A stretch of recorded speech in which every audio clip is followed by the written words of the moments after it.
আসসালামু আলাইকুম।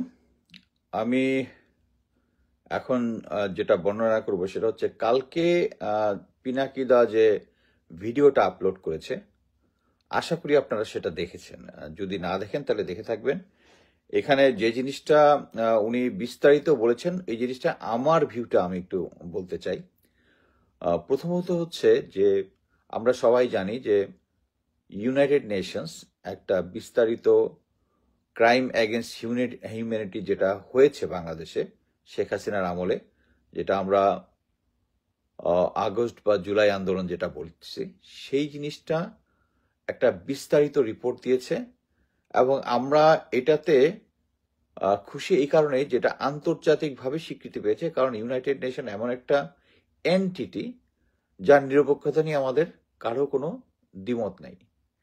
কিন্তু একটা জিনিস দেখেন যে এই রিপোর্টটায় ইউনাইটেড নেশন যে রিপোর্টটা দিয়েছে, এটা সেনাবাহিনীর তরফ থেকে একটা চিঠি সরাসরি ঢাকার যে ইউএন সদর দপ্তর আছে ওখানে পাঠানো হয়েছে।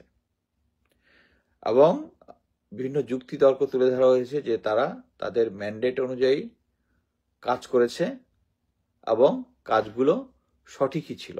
বাংলাদেশ সেনাবাহিনী এ ধরনের কোনো ক্রাইম এগেনস্ট হিউম্যানিটিতে অংশগ্রহণ করেনি। এটা একটা টোটাল একটা আউটরেজিয়াস একটা জিনিস, যেটা আমি বলবো যে আপনারা যদি শেখ হাসিনা আমলটা খেয়াল করেন, সেই আমলে কিন্তু তারা ভারত আমাদের যে ফরেন পলিসি যেটা আছে এটা ক্রমাগত নিয়ন্ত্রণ করত। মনে করেন আমাদেরকে, আমরা শেখ হাসিনা যে ভুলটা করেছে, তারা কিন্তু ভারতের প্রেসক্রিপশন অনুযায়ী ক্রমাগত ক্রমাগত আমেরিকার এগেনস্টে কথা বলেছে। যেমন বলেছে এখানে যাওয়ার দরকার নাই, এত মাইল দূরে কেন আমরা যাব, অন্যান্য দেশ আছে। শুধু তাই নয়, আপনারা সবাই জানেন মার্সি বার্নিকাট যে অ্যাম্বাসেডর ছিল, তার গাড়িতে পর্যন্ত হামলা করেছে আওয়ামী লীগের থাগসরা।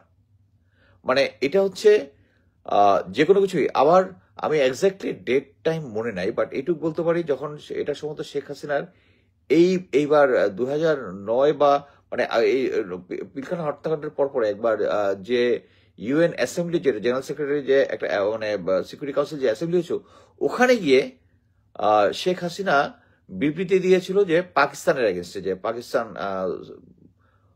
টেররিজম হারবার করে। এবং যেটা আমাদের অ্যাকচুয়ালি আমাদের সাথে যে পাকিস্তানের সম্পর্ক, ভারতের সম্পর্ক, যে কোনো দেশের সম্পর্ক, উইদাউট এনি ইন্টারেস্ট, ভারত পাকিস্তানের যে দ্বন্দ্ব আছে ওইটার মধ্যে আমাদের নাক গলানোটা উচিত হয়। কিন্তু এখানে কিন্তু ভারতের প্রেসক্রিপশনে শেখ হাসিনা কিন্তু সিকিউরিটি কাউন্সিল এটা বলে আসছিল।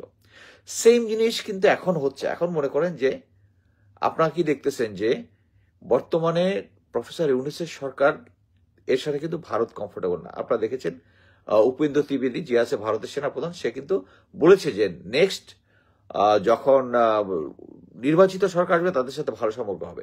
কিন্তু তার সাথে যে আর্মির 1-to-1 ভালো রিলেশন আছে এটা কিন্তু সে অ্যাডমিট করেছে। এবং আমরা জানি যে 5ই আগস্ট জেনারেল ফজলে আলী আকবর বলেছেন যে সরাসরি ইউএন ইন্ডিয়ান সেনাপ্রধান জেনারেল ওয়াকারকে কল করেছে। এখন একটা জিনিস দেখেন যে আমরা যেরকম এক্সপ্লেন করেছি যে আমাদের সেনাপ্রধান একটা দেশের সেনাপ্রধান, হ্যাঁ, উনি তো দেশের প্রধান না। উনি সরাসরি এর আগে যে বিক্রম মিশ্রের সাথে দেখা করেছে, বা সেনাপ্রধান, ভারতীয় সেনাপ্রধানের সাথে সরাসরি উনি যোগাযোগ করতে পারেন না, ওনাকে করতে হবে অফিসিয়ালি সরকার টু সরকারের মাধ্যমে। এখানে সেনাপ্রধান টু সেনাপ্রধান শুধু হতে পারে হচ্ছে some bilateral issue, army to আর্মির মধ্যে কিছু bilateral training and other thing issue থাকে, কিন্তু ন্যাশনাল পলিটিক্স নিয়ে তারা পারে না।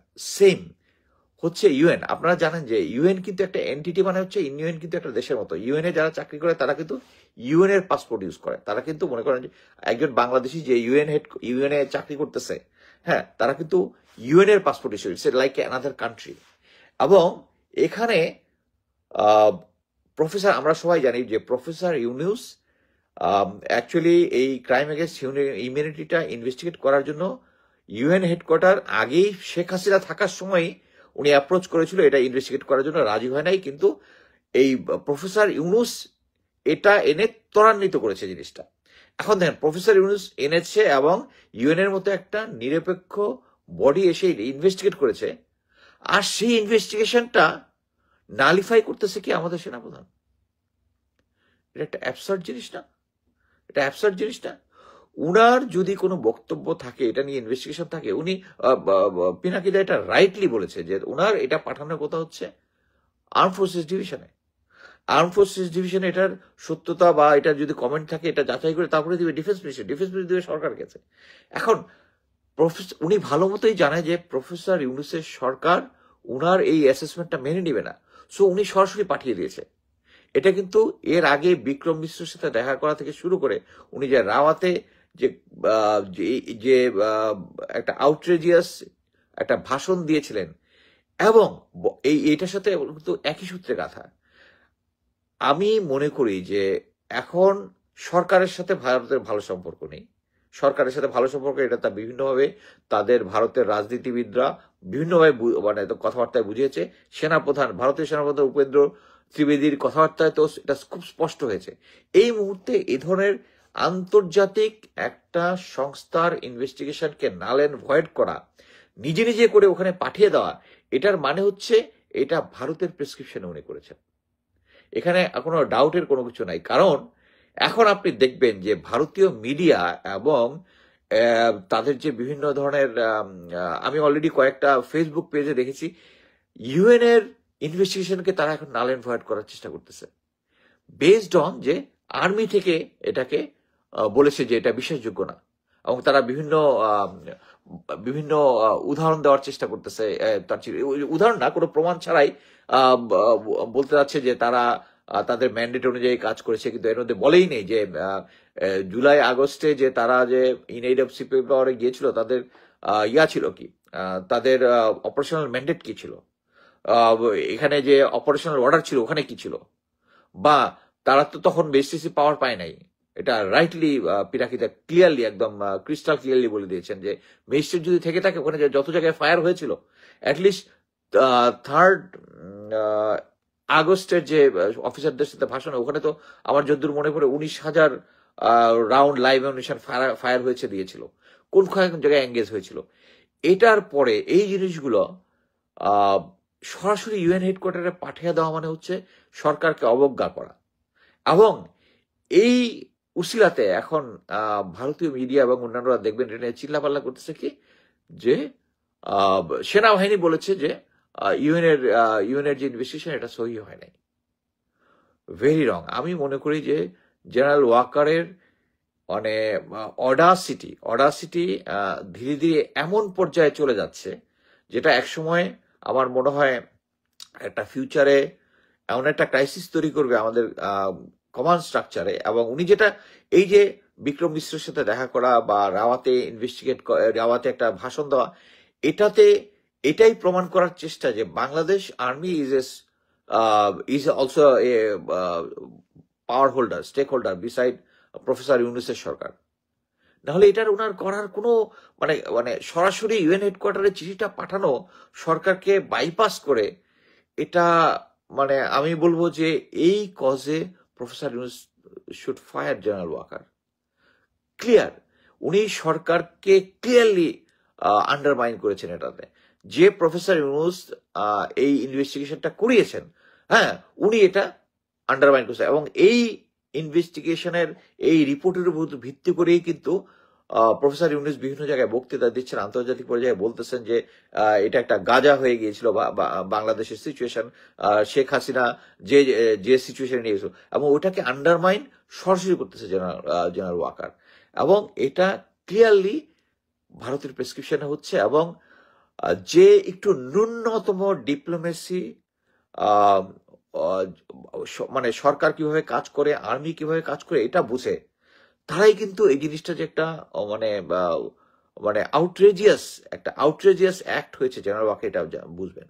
আমাকে রিসেন্টলি বিভিন্ন মিলিটারি অফিসার যারা আমার সাথে আগে চাকরি করেছেন, তারা আমাকে এখন বোঝানোর চেষ্টা করতেছেন যে কমরেডশিপ is very important in military, আমরা একজন আরেকজনের পাশে দাঁড়াবো। আরে ভাই, 10th লংয়ের একজন অফিসার যাকে মেজর মকসুল, পরবর্তীতে জেনারেল আইকিবি তাকে কর্নেল পর্যন্ত প্রমোশন দিয়েছিলেন, তাকে ডেকে তাকে তুলে এনে তার একটা একটা করে দাড়ি ছিঁড়েছে তাকে। সেই অফিসার পিলখানা হত্যাকাণ্ডের বিষয়ে কথা বলার সময় উনি কনসার্ন তুলেছিলেন, তার কনসার্নটা তুলেছিলেন প্রাইম মিনিস্টারের সামনে। উনাকে শুধু তাই না, উনার পুরা পরিবারকে একদম মানে কেউ তার পাশে দাঁড়ায়নি, তার কোনো কোথাও চাকরি হয়নি, কেউ যাতে চাকরি তাকে না দেয় এটা এনশিওর করেছে। তখন আপনার কমরেডশিপ কোথায় ছিল?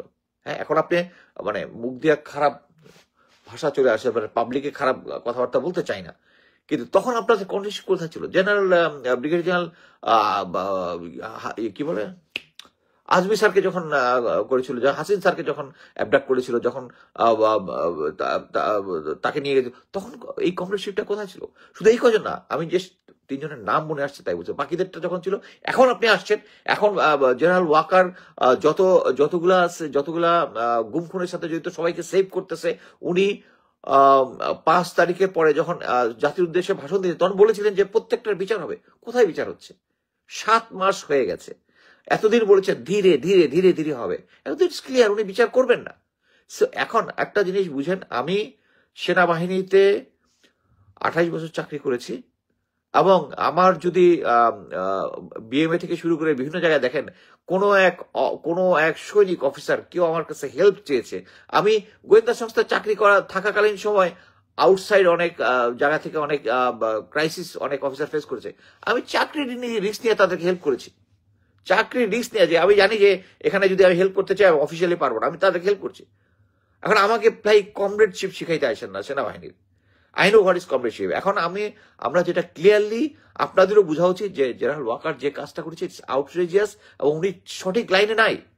এবং এটা আপনারা এখন তাদেরকে যারা বিভিন্ন সময় এই আন্দোলনটাও করেছেন হাসিনার এগেইনস্টে, তাদের অনেকেও বিভিন্ন পদবি করার জন্য, রিটায়ার করার পরে যদি আমি কর্নেল হিসেবে, লেফটেন্যান্ট কর্নেল, আমি এখন যদি অ্যাপ্লাই করে আমাকে কর্নেল র্যাঙ্ক দিয়ে দিবে, আমি জানি ভালো মতোই, কিন্তু বদলে কি বলবে যে আমার মুখ বন্ধ রাখতে হবে, এই জন্য আমি কোনো কিছু অ্যাপ্লাইও করি নাই।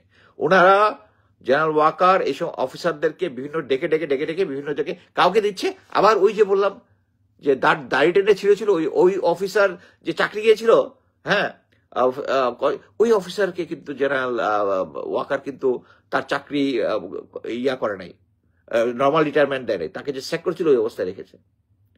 সো এখানে হচ্ছে যারা মানে মানে আওয়ামী লীগের আমলে যে সিচুয়েশনটা ছিল এক্স্যাক্টলি সে আর্মির ভিতরে সেই একই সিচুয়েশন আছে। এটা যদি কেউ না বুঝেন তাহলে কিছু করার নাই। এই যে লাস্ট সেনাপ্রধানের যে একটা, এটা ভারত থেকে প্রেসক্রাইব হয়ে বলেছে। আমার এতে কোনো ডাউট নাই, যারা এই জিনিসটা বুঝেন, যারা ডিপ্লোমেটি বুঝেন, যারা সেনাবাহিনী কিভাবে কাজ করে বুঝেন, তাদের এটা ক্লিয়ারলি বোঝা উচিত। সো আমি মনে করি প্রফেসর ইউনূসের এখন জেনারেল ওয়াকারকে সরানো ছাড়া আর কোনো গতি নাই। আদারওয়াইজ আপনি সেনাবাহিনীকে শুদ্ধ করতে চান, আপনার সেনাবাহিনীর ভাবমূর্তি পুনরুদ্ধার করতে চান, তাহলে আপনাকে করতে হবে যারা এই গুম খুনের সাথে জড়িত তাদেরকে আলাদা। এই অনেকদিন পরে আজকে দেখলাম মেজর জেনারেল শাফিনের এগেনস্টে কি দেশ থেকে নিষেধাজ্ঞা বের হয়েছে। এটা আরো আগে বের হওয়া উচিত ছিল, আরো আগে। আপনার মনে আছে কিনা ক্যাসিনো জেনারেল, উনি বিজিবি থাকাকালীন সময়ে একদম বিজিবির ভিতরে যে সমস্ত অকাম কুকাম যেগুলা করেছেন, মানে টাকা পয়সা রিলেটেড লোকাল পলিটিশিয়ানদের সাথে মিক্স আপ হয়ে যে ক্যাসিনো খেলেন, কিন্তু হোয়াট নট। আর এখন আমাকে কমরেডশিপ দেখানোর জন্য এই ক্যাসিনো জেনারেলের পক্ষে কথা বলতে হবে?